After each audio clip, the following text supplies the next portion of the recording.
must have been silent.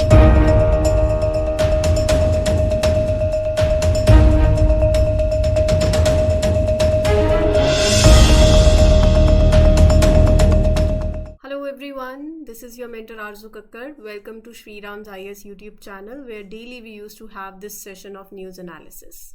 उम्मीद कर रही हूँ आप सब बहुत बढ़िया हो, खुश हो, स्वस्थ हो और आपकी तैयारी भी उतनी ही अच्छी चल रही होगी. जो कमेंट सेक्शन में मैं फीडबैक देख रही हूँ, थैंक यू दिल से for all those lovely feedbacks that you are showering and it feels great कि आपको सेशंस अच्छे लग रहे हैं. You are liking these lectures, they are adding on into your preparation, adding into your preparation. As far as this particular lecture is concerned, we will be discussing these particular set of articles that you can see in front of you.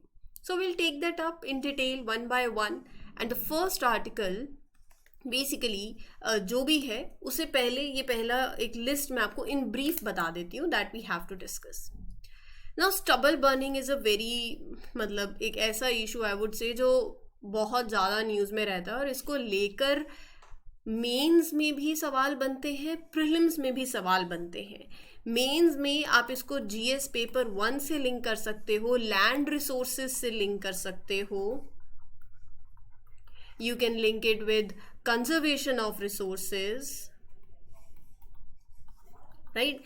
And GS paper 2 में the way you are tackling stubble burning, so that comes under your government policies and interventions, right? So it is an article that you can link with your mains as well as prelims. क्या होगा prelims के लिए? जैसे biodecomposer क्या होते हैं, right? Now stubble burning से 2 statements पूछी जा सकती हैं. सो दिस वे मेंस के पॉइंट ऑफ व्यू से जैसे जैसे हम आगे बढ़ेंगे I definitely talk about it. अब आज हम स्टबल बर्निंग्स में बायो डिकम्पोजर्स पे बात करने वाले हैं. तो मेंस के पॉइंट ऑफ व्यू से bio decomposers that can address this problem of stubble burning. तो क्या होते हैं बायो डिकम्पोजर्स, राइट? सो ये सारी बातें आपके मेंस के लिए रेलिवेंट रहेंगी. Technology that can aid farmers, conservation, environmental pollution, degradation, उससे you can link it. Next in news that you can see is your national water awards. तो अवार्ड्स कैटेगरी से बनता है. कैसे अवार्ड्स हैं, किसे दिए जाते हैं, क्या कुछ अवार्ड्स में होता है, ये आपके प्रीलिम्स के डायरेक्शन से ज़्यादा इंपॉर्टेंट है. Arabian wolf and Arabian leopard prelims के पॉइंट ऑफ व्यू से है. स्पीशीज इन न्यूज़, क्यों न्यूज़ में है, that will take it up. अच्छा, वर्ड स्पाइन डे भी प्रीलिम्स के पॉइंट ऑफ व्यू से है. ये जो एक आर्टिकल है same sex marriage in India, ये आपके मेंस के पॉइंट ऑफ व्यू से इंपॉर्टेंट है बहुत ज़्यादा. प्रीलिम्स के पॉइंट ऑफ व्यू से वो पूछ लेंगे कि which all are the articles जो आप इससे लिंक कर सकते हो. और ये एक चर्चा का विषय भी है, ये इंटरव्यू में भी पूछा जा सकता है. तो इसकी बहुत ज़्यादा वाइड एप्लीकेशंस, जैसे हम बोलते हैं ना, प्रीलिम्स, मेंस, इंटरव्यू तीनों में कैटर होगा. प्रीलिम्स में जैसे मैंने बताया वो आर्टिकल पूछ लेंगे कि आर्टिकल 16 इससे लिंक हो सकता है कहीं से भी, राइट? या आर्टिकल सेक्शन 377 अगर आपको याद हो पहले का, तो वो भी क्या कहता है. तो उसने क्या किया था, डिक्रिमिनलाइज किया क्या एलजीबीटी को कम्युनिटी से रिलेटेड बेसिकली वो था. फिर उसके बाद मेंस के पॉइंट ऑफ व्यू से तो very very important GS paper 1 से ये बात करता है about salient features of Indian society, effect of globalisation on Indian society, diversity of India, social empowerment, आप ये सब लिंक कर सकते हो. प्रीलिम्स के पॉइंट ऑफ व्यू से सेम सेक्स मैरिज पे सवाल बनता है, सेक्शन 377 पे बनता है, होमोसेक्सुअलिटी पे बनता है, राइट? मेंस के पर्सपेक्टिव से मैंने आपको बता ही दिया है, मेंस के पर्सपेक्टिव से सेम सेक्स मैरिज पे जजमेंट आई है, तो इम्पैक्ट क्या होगा उस जजमेंट का, वो सवाल बनता है. On the progress of India society, on social fabric, interview में सवाल आएंगे कि आपका क्या कहना है, आपके पास आर्ग्यूमेंट्स होने चाहिए कि आप फेवर में हो, क्या आप इसके अगेंस्ट हो, या क्या चैलेंजेस ये लाता है जज. बेसिकली ये टॉपिक अपने आप में आपका व्यू पॉइंट जानेंगे, इंटरव्यू के पर्सपेक्टिव से लेंगे.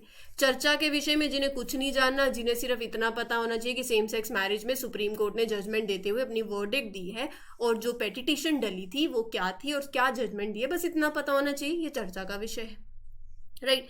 सो that way we will be taking this article in a very detailed and comprehensive manner. So I hope आपको इस आर्टिकल का रेलिवेंस, इसकी इंपॉर्टेंस समझ आ गई है. तो पहले मैं इस सेशन में यही पूरा article from start till and cover करूंगी। आपको लगता है मुझे सिर्फ इतना ही जानना है, आप आगे वीडियो मत देखो। आपको लगता है नहीं मुझे पूरा सुनना है, पूरा सुनोगे तो ऑब्वियसली बहुत बढ़िया होगा, क्योंकि हर एक डायरेक्शन, इसका हर एक एस्पेक्ट कवर कर लेंगे हम from start till and. News में क्यों है? क्योंकि सुप्रीम कोर्ट की वर्डिक्ट आई है एंड उन्होंने सेम सेक्स मैरिज पे वर्डिक्ट दी है। अब वो वर्डिक्ट क्या कहती है? वो वर्डिक्ट बेसिकली ये है, पेटिशन डली थी to legalise same sex marriage, same sex marriage को लीगलाइज करना। वैसे मैरिज इज लाइक, अगर हम जो हमारे सोसाइटल नॉर्म्स के हिसाब से, कल्चरल रिलीजियस बिलीव्स के हिसाब से, बायोलॉजिकल मेन एंड फीमेल के बीच में जो मैरिज है that is legalise.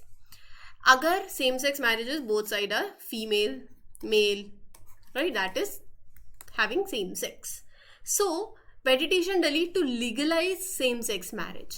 Supreme court ने ये एक लॉन्ग अवेटेड वर्डिक्ट थी जो अभी डिलीवर करी है, और according to the verdict they have rejected this same sex marriage petition.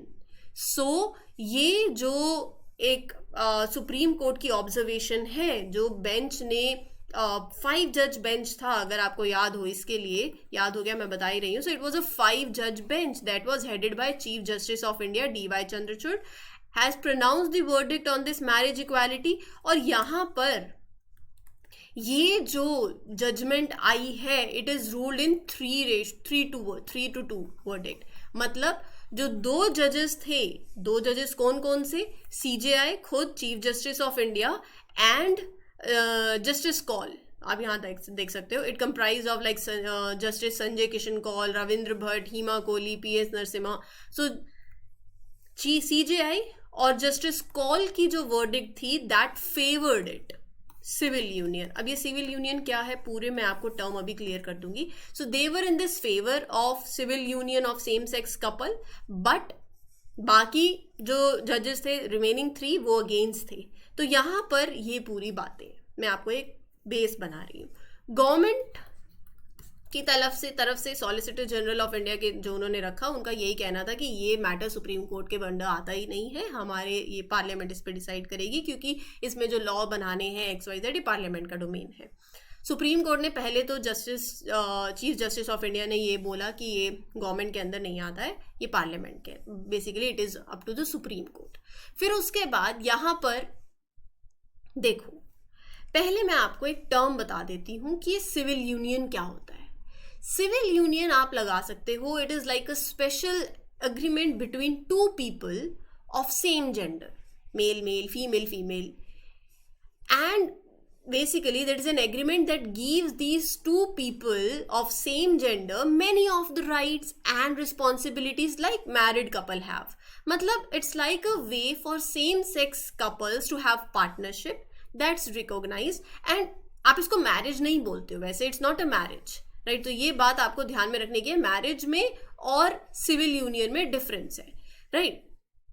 जैसे कल्चरल बिलीव्स हैं, रिलीजियस बिलीव्स हैं, they do not play a role in civil union, they do in marriage. Civil unions are only available to same sex couple, marriage is available to चाहे same sex चाहे opposite sex couple. Civil union कहीं पर किसी state में, कहीं countries में recognise है, कहीं नहीं भी होगा, तो civil union may not be recognized by all the states. Marriage is generally recognized worldwide, right? So that is what civil union is. It allows a couple to have a formal relationship without going into traditional rituals and customs. अब सवाल इसी पे था, are you getting my point?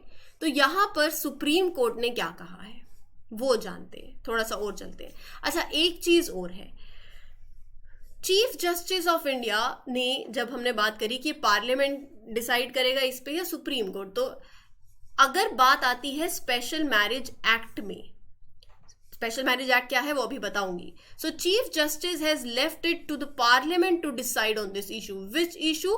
कि यहाँ पर petition में ये भी था to tweak the provisions of special marriage act. तो ये CJI का भी ये कहना है कि हाँ, it is to the parliament. CJI and justice Kaul battled for civil unions for non heterosexual couples. Non heterosexual मतलब हेट्रोसेक्सुअल होते हैं जैसे male female, and homosexual is male male, female female, right. So non heterosexual couples मतलब जो homosexual couples हैं, जो heterosexual नहीं है basically. So CJI added that supreme court can not strike down the provisions of special marriage act. Right, ये तो उनका भी खुद का कहना है. लेकिन पहले आपको स्पेशल मैरिज एक्ट के बारे में पता होना चाहिए. स्पेशल मैरिज एक्ट में आपको सिंपल से एग्जाम्पल दूं. Swara Bhaskar, recently she got married. She is from Hindu religion and her partner is from Muslim side. तो यहाँ पर सिंपल टर्म्स में ये है, when people want to get married, आपको भी पता होगा as per special provisions क्या होता है. देखो, जितनी भी मैरिजेस होती है ना इंडिया के अंदर, they can be registered under their respective personal law. Hindu marriage act है, मुस्लिम मैरिज एक्ट है, मुस्लिम शादी होंगी तो मुस्लिम मैरिज एक्ट है, हिंदू शादी होगी हिंदू मैरिज एक्ट है, या स्पेशल मैरिज एक्ट भी है. अब स्पेशल मैरिज एक्ट 1954 का वो एक्ट है ऑफ पार्लियामेंट ऑफ इंडिया, जहां पर प्रोविजंस क्या है, जैसे अगर under the special marriage act अगर दो जैसे मैंने एग्जांपल दिया, if you want to marry a Muslim आप या हिंदू, आप अपना रिलीजन नहीं चेंज करना चाहते, तो it allow people from two different religious backgrounds also to come together in the bond of marriage. Right, so that is the case with special provision, special marriage act. तो supreme court का यही कहना है कि special marriage act में transition मतलब tweak करना उसको, वो उनके पर्व्यू में नहीं है. It is for the parliament and state legislature to formulate the laws on it. So CJI का भी ये ओपिनियन था that court can neither strike down और read the words into special marriage act. हाँ, बाकी जो ऑब्जर्वेशंस हैं वो उनकी थोड़ी सी अलग रही हैं. जैसे जस्टिस सीजीआई और जो जस्टिस थे कॉल, तो वो तो यही कहते हैं कि जैसे जैसे टाइम चेंज हो रहा है, अब relationship of marriage is also not a static one. Right, supreme court holds that जो क्वेयर पर्सन्स हैं LGBTQ+, तो जो ये हैं they have equal right and freedom to enter into a union. लेकिन वो माइनॉरिटी में चला गया. 3:2 की जजमेंट आई. ओवरऑल मेजॉरिटी जजमेंट जो मैं बोलूंगी तो वो यही रही है कि ऑल द 5 जजेस on the bench they agreed that there is no fundamental right to marry under the constitution, basically same sex marriage. तो ये बहुत ही इंपॉर्टेंट बात है जो आपको याद रखनी है.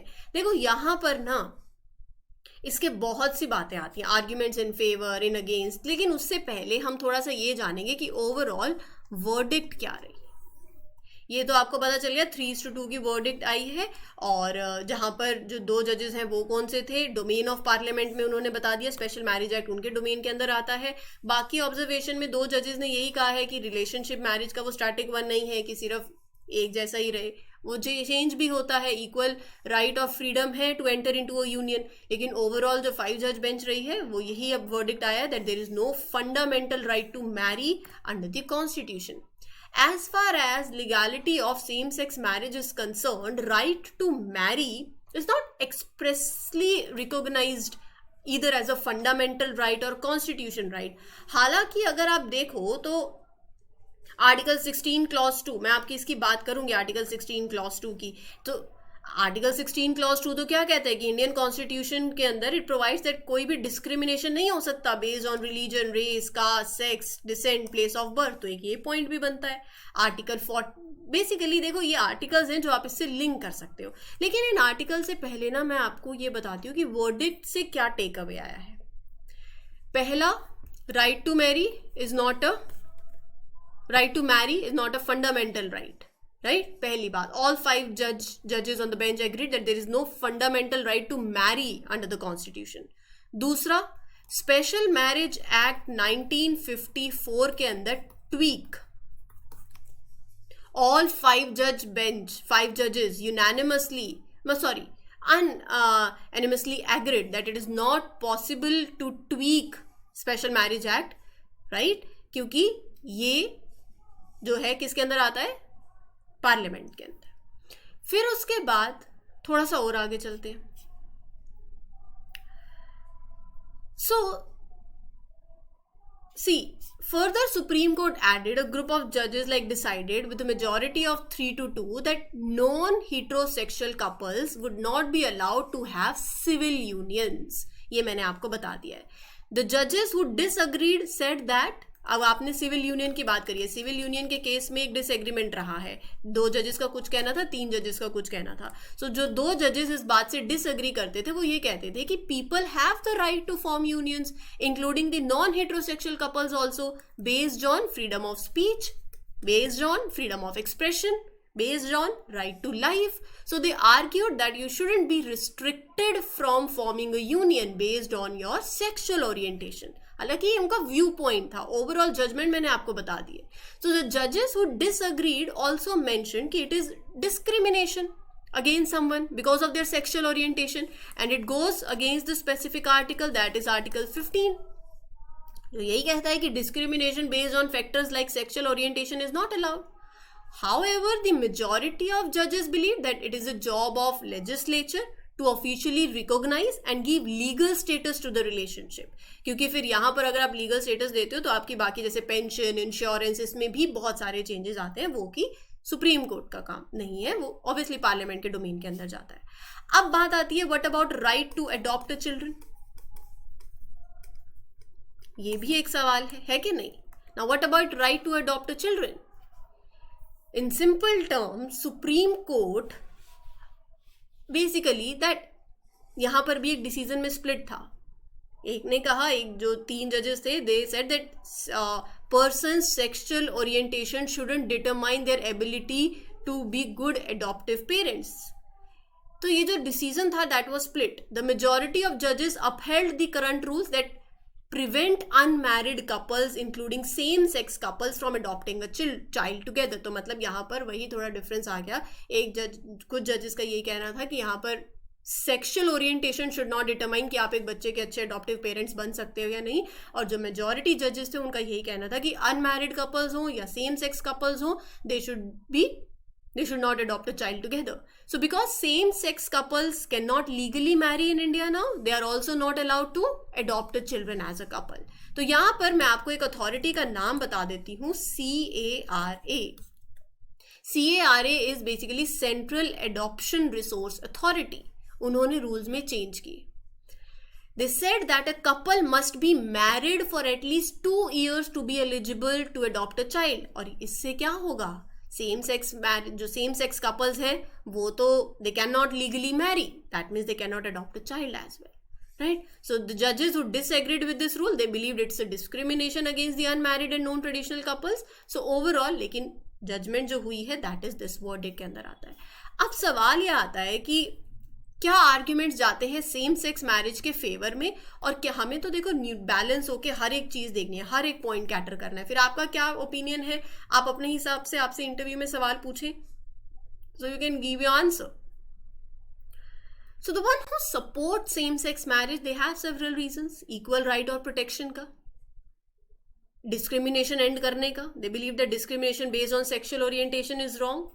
हालांकि सुप्रीम कोर्ट ने सेक्शन 377 को स्ट्रक डाउन किया कि जैसे LGBTQ कम्युनिटी है, लेस्बियन, गे हैं, आप उनको एटलीस्ट क्रिमिनल तो नहीं कह सकते, दे decriminalise it, right. They are not criminals, but marriage को लीगल नहीं कहा है, राइट. तो यहाँ पर अगर मैं बात करूँ आर्ग्यूमेंट्स की, तो मैरिज क्या है, शादी, it bring benefits to couples and their families also, because they are whether it is a same sex or opposite sex couple.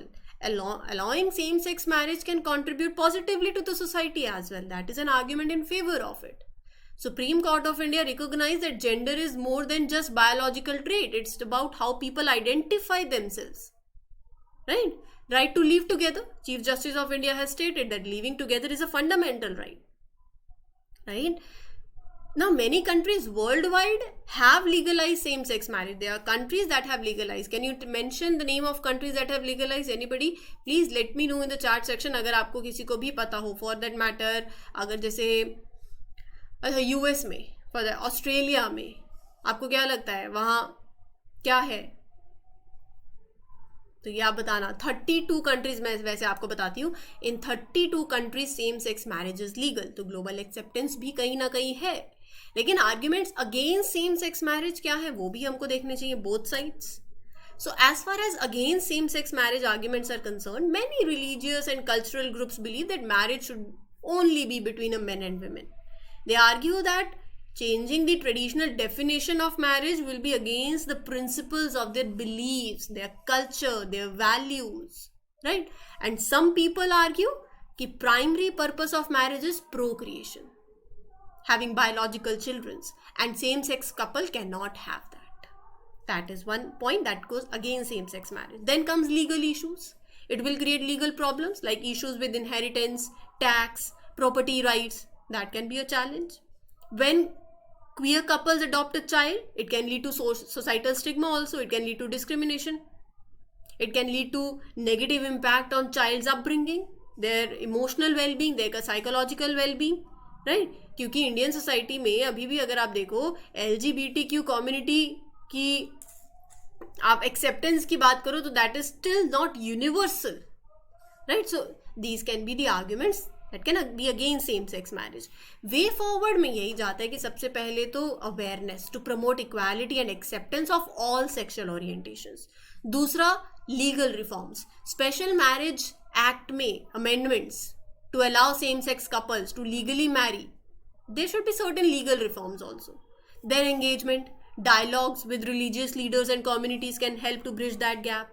जो legal challenges हैं उसमें you can work upon that, right? Collaboration, there should be efforts from all the stakeholders, government, civil society, religious leaders, LGBTQIA plus community, right? Working together will create a more inclusive society where everyone has the right to love, to marry whomever they choose, regardless of their gender as well, right? So this is the point. I hope things are clear.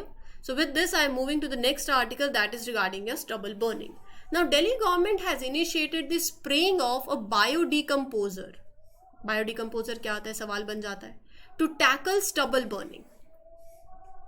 Now, the effectiveness of, see, they are going with this microbial solution that is using biodecomposers. It depends upon the timing of its application.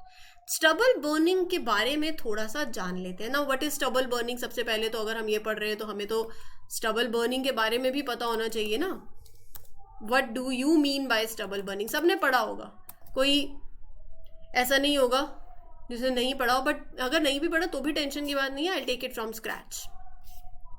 Now, as far as stubble burning is concerned, in simple terms, it is a practice where farmers set fire to the leftover plant materials. जैसे आपने paddy या wheat उगाई, crop harvest करने के बाद आपने जो left over बचा उसको जला दिया. किस लिए जलाया? जैसे अभी सितंबर नवंबर के महीने में यही होता है पंजाब, हरियाणा, यूपी में, ताकि just after the monsoon season they do that, ताकि फिर उनकी जो लैंड है वो जल्दी से दे क्लियर द फील्ड ताकि नेक्स्ट क्रॉप के लिए वो रेडी हो जाए.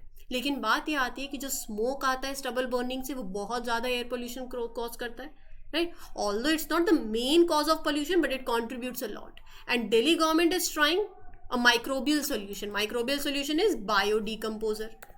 Now what is this microbial solution, biodecomposer? वो बताऊंगी. स्टबल बर्निंग आपको पता चली गया होगा, पराली बोलते हैं इसको, जिसको जला दिया जाता है सितंबर नवंबर के महीने में. एंड जो स्ट्रॉ स्टबल होती है उसको जला दिया जाता है ताकि आप अगली you can go with the practice of October November के मंथ में, जहाँ पर पंजाब, हरियाणा, यूपी में फिर वीट सो करी जाती है. इससे पोल्यूशन होता है बहुत ज़्यादा. Methane, carbon monoxide, volatile organic compound, ये सब रिलीज होते हैं. ऑब्वियसली सॉइल की फर्टिलिटी, क्योंकि सॉइल के न्यूट्रिएंट्स को पूरा डिस्ट्रॉय कर देती है, राइट? और यहाँ पर ह्यूमन हेल्थ पे भी बहुत ज़्यादा इम्पैक्ट पड़ता है, क्योंकि एक thick blanket of smog, fog plus, तो ये जो smog it creates heat penetration. The heat generated by stubble burning penetrates into the soil. इससे क्या होता है? लॉस ऑफ मॉइस्चर और यूजफुल माइक्रोब्स का लॉस, वो भी हो जाता है. ऑल्टरनेटिव्स क्या हैं टू स्टबल बर्निंग? ये बहुत ज़्यादा इंपॉर्टेंट है. वो आपसे भी पूछेंगे, इंटरव्यू में भी पूछ सकते हैं. What do you think are the alternatives? Treating stubble in the field. Instead of burning, we can treat the leftover plant material right there in the field using natural decomposers, special machines. You can use stubble for other purposes also in a very eco-friendly option. New farm machines, you can go with modern machines like Turbo Happy Seeder, सबने सुना है, that can clear the field and plant new seeds कि आपको पहले वाले को burn भी नहीं करना पड़ेगा, right? So these are the possible solutions. Now what is this biodecomposer? देखो, बायोडिकम्पोजर समझ लो, दैट इज इंपॉर्टेंट. अब बायोडिकम्पोजर के अंदर क्या होता है? नेचुरल डिकम्पोजिशन प्रोसेस को एक्सिलरेट करने के लिए बायोडिकम्पोजर का यूज किया जाता है. बायोडिकम्पोजर इज, आप लगाओ, टाइनी लिविंग थिंग्स जैसे bacteria, fungi and other organisms का एक स्पेशल मिक्स लगा लो. जब आप उसको लेफ्ट ओवर प्लांट्स पे स्प्रे करोगे, these tiny living things get to work, they break down the plant into material, into this natural stuff that is good for soil health, right. So that is the point. Now एक biodecomposer है that was very much in news, Pusa बायोडिकम्पोजर. It is a special liquid that is made from fungi, right, that can make tough leftover plant parts into soft, matlab they will have that from the soft basically field soft ho jayegi. So when we spray this liquid on the stubble, it becomes easy to mix with the soil like a natural compost. So that is the point कि हम ये use कर सकते हैं. obviously इसकी efficacy बहुत पे भी एक सवाल है, या अच्छी भी हो सकती है. microbial solution aims to decompose the paddy straw that is left, right, लेकिन टाइम बहुत ज़्यादा डिपेंड करता है. टाइमली स्प्रे करना इट्स वेरी इंपॉर्टेंट. सो ये जो स्प्रे अगर आप करते हो, so it takes 20 to 25 days to decompose, right. So these are the thing. Crop rotation, तो ये सारी चीजें हैं. It takes about 20 to 25 days for the left over plant parts to break down, become useful for the soil. और सितंबर अक्टूबर में there is not much rain, so it's good time to use this solution as well. So these all are the points that can be considered. Now the next article is regarding Arabian wolf and Arabian leopard. They are critically endangered, with the leopard having lost 98% of its historical range and is believed to be extinct in the northern range, including Negev and Judean deserts. Right. अच्छा, map में क्या, बस आप एक बार ये देख लेना कि डेजर्ट्स कहाँ हैं, क्योंकि हम जो बात कर रहे हैं वो है अरेबियन पेनिनसुला. तो वहीं पढ़ते हैं. अब अरेबियन पेनिनसुला में कौन कौन सी कंट्रीज आती हैं थोड़ा सा पता होना चाहिए. Basically Arabian peninsula is in West Asia. आप थोड़ा सा लगा लो Africa on the Arabian plate, थोड़ा सा, मतलब you can say Bahrain, Kuwait, Qatar, Saudi Arabia, UAE, Yemen, these all are the countries that are within Arabian peninsula. ठीक है. तो यहाँ पर अरेबियन वॉल्फ जो है, it is a sub species of grey wolf. The Arabian wolf holds the distinction of being world's smallest wolf. याद रखना, making it unique. And ये जो wolves हैं, they are native to Arabian Peninsula, including regions Negev Desert in southern Israel and parts of Middle East, जो मैं बता रही थी. Significance क्या है? देखो जो ये अरेबियन हम वॉल्फ की बात कर रहे हैं, इसका थोड़े सा सिग्निफिकेंस की बात करूँ. So despite being small, they play a very big role in the environment.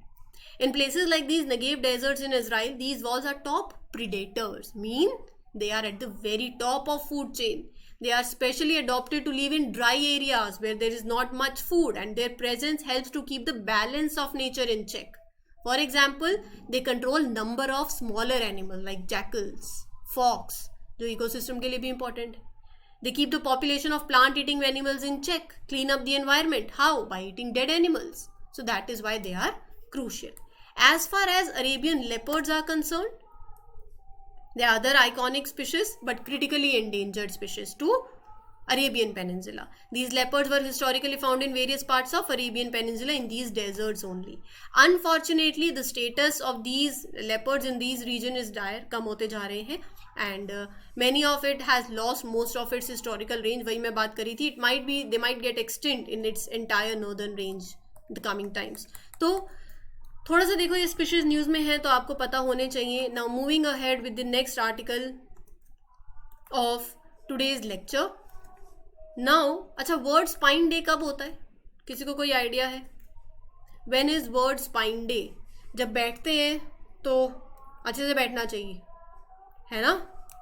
Position आपकी क्या रहती है वो बहुत इंपॉर्टेंट. एक्सरसाइज करते हो नहीं करते हो, फिजिकल एक्टिविटी का क्या रोल है. स्पाइनल पेन, डिसेबिलिटी बहुत ज़्यादा होती है, स्टूडेंट्स में भी बहुत ज़्यादा होती है, तो वो नहीं होनी चाहिए. वर्ल्ड स्पाइन डे 2023 का 16 अक्टूबर को हर साल ऑब्जर्व किया जाता है, जहाँ पर स्पाइन हेल्थ के रिगार्डिंग अवेयरनेस जनरेट करते हैं. इस बार की थीम है मूव योर स्पाइन, जो हम लोग नहीं करते हैं, सारा दिन बैठे रहते हैं. देखो, अगर हमें ये लगता है कि एक्सरसाइज करने से टाइम वेस्ट होता है, नहीं. आपने से सुना है अपनी एक्स को शार्प करना पड़ता है. अगर आप चाहते हो कि वो एक बहुत तेज धारी हो और वो काटे, तो उसको जितना आप शार्प करोगे वो उतनी जल्दी पेड़ को या मतलब किसी भी चीज़ को काटेगी। ये एक इसके पीछे स्टोरी भी है। किसी को लग रहा है कि वो तो शार्प करने में ही अपने ब्लेड को टाइम वेस्ट कर रहा है, नहीं, वो टाइम सेव हो रहा है। तो एक्सरसाइज भी आपकी जब फिजिकल एक्टिविटी होगी, आपकी मेंटल हेल्थ, फिजिकल हेल्थ बहुत इंपॉर्टेंट है, तभी अपना टाइम और ज़्यादा दे पाओगे। सो एक्सरसाइज करना बहुत ज़्यादा ज़रूरी है। That this day is emphasising the role of physical activity and movement in preventing and managing spinal pain and disability. So this day was initiated in 2008 by WFC, which coordinates the event in collaboration with various organizations to encourage people, to educate people about the causes, prevention, treatment of spinal disorders and to encourage them to take care of their spines. ठीक है, तो ये था आज का session. अच्छा, एक article रह गया, that is regarding national water awards, तो डोंट वरी, कल के सेशन में ले लेंगे, नॉट अ बिग डील।